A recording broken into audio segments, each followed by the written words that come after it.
আসসালামু আলাইকুম রাহমাতুল্লাহ। সুপ্রিয় দর্শক মণ্ডলী, আশা করি মহান রব্বুল আলামিনের অশেষ মেহেরবানি ও দয়ায় আপনারা সকলেই ভালো আছেন। আজকে নবী করিম সাল্লাল্লাহু আলাইহি ওয়াসাল্লামের শিখানো একটি দোয়া আমরা শেখার চেষ্টা করব ইনশাআল্লাহ। আল্লাহ তাআলার দোয়া ৫টি ইসমে আজম, যে দোয়া এতই ফজিলতপূর্ণ। নবীজি সাল্লাল্লাহু আলাইহি ওয়াসাল্লাম কসম করে বলেছেন যে এই দোয়াটি পড়ে যা কিছু চাইবে আল্লাহর কাছে তাই পাবে, যদি এটি তার জন্য কল্যাণ না হয়। বিভিন্ন উদ্দেশ্য অর্জন করার জন্য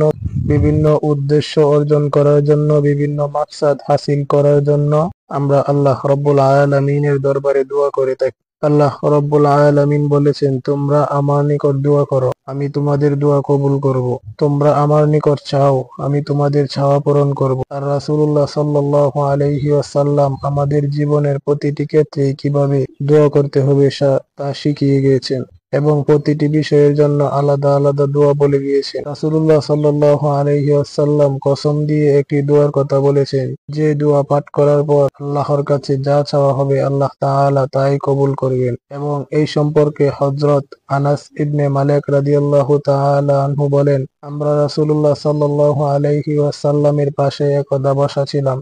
এর এই পাশে এক ব্যক্তি দাঁড়িয়ে নামাজ পড়ছিল। সে রুকু করলো, সিজদা করলো, তারপর শেষ বৈঠকে আত্তাহিয়াতু এর পরে এই দোয়াটি পড়লো, আল্লাহুম্মা ইন্নী আসআলুকা বিআন্না লাকাল হামদা লা ইলাহা ইল্লা আনতা আল মান্নানু বাদিউস সামাওয়াতি ওয়াল আরদ ইয়া যাল জালালি ওয়াল ইকরাম ইয়া হাইয়্যু ইয়া কাইয়্যুম ইন্নী আসআলুকা। অর্থ: হে আল্লাহ, নিশ্চয় আমি তোমার কাছে চাই, কারণ তোমার জন্যই সকল প্রশংসা। তোমাকে ছাড়া কোনো উপাস্য নেই, তুমি সর্বাধিক দাতা। হে আকাশ জমিনের সৃষ্টিকর্তা, হে মহিমান্বিত সত্তা, হে চিরঞ্জীবী, সবকিছুর দ্বারক বাহক, নিশ্চয় আমি তোমার কাছেই চাচ্ছি। রাসূলুল্লাহ সাল্লাল্লাহু আলাইহি ওয়াসাল্লাম দোয়াটি শুনে সাহাবাদেরকে জিজ্ঞাসা করলেন, তোমরা কি জানো সে কি দ্বারা দোয়া করেছে? সাহাবায়ে কেরাম উত্তরে বললেন, না, আল্লাহ এবং তার রাসূলই ভালো জানেন। রাসূলুল্লাহ সাল্লাল্লাহু আলাইহি ওয়াসাল্লাম বললেন, ওই সত্তার কসম যার হাতে আমার প্রাণ, সে আল্লাহ রাব্বুল আলামিনের এমন মহান নাম দ্বারা দোয়া করেছে, যা দ্বারা দোয়া করলে দোয়া কবুল করা হয়। দোয়া কবুল করে আল্লাহ তাআলার নিজের জন্য বাধ্যতামূলক মনে করে। যে নামের উসিলায় কিছু চাইলে তা দিয়ে দেওয়া হয়। দোয়াটি পড়ার নিয়ম হলো, যে কোনো নামাজে আত্তাহিয়াতু পড়ার পর দুরূদ শরীফ পড়ার পর এই দোয়াটি পড়ুন।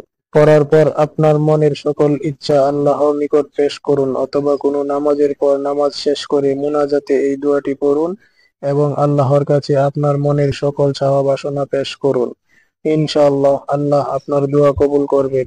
আর এই দোয়াটিতে আল্লাহ তাআলার ৯৯টি নামের মধ্যে ৫টি নাম রয়েছে, যেগুলোকে ইসমে আজম বলা হয়। আল্লাহ তাআলা সকলকে এই আমল ও দোয়া করার তৌফিক দান করুন, আমিন। আপনি এই দোয়ার পরে সর্বশেষ দয়া মাসুরা পড়ে নিবেন, আল্লাহুম্মা ইন্নী যালামতু নাফসি যুলমান কাসীরান ওয়া লা ইয়াগফিরুয যুনুবা ইল্লা আনতা ফাগফির লি মাগফিরাতাম মিন ইনদিকা ওয়ারহামনি ইন্নাকা আনতাল গফুরুর রহিম। এই দোয়াটি পুরাটা পড়ে নিতে পারেন ইনশাআল্লাহ। আল্লাহ তাআলা আপনার দোয়া কবুল করবেন।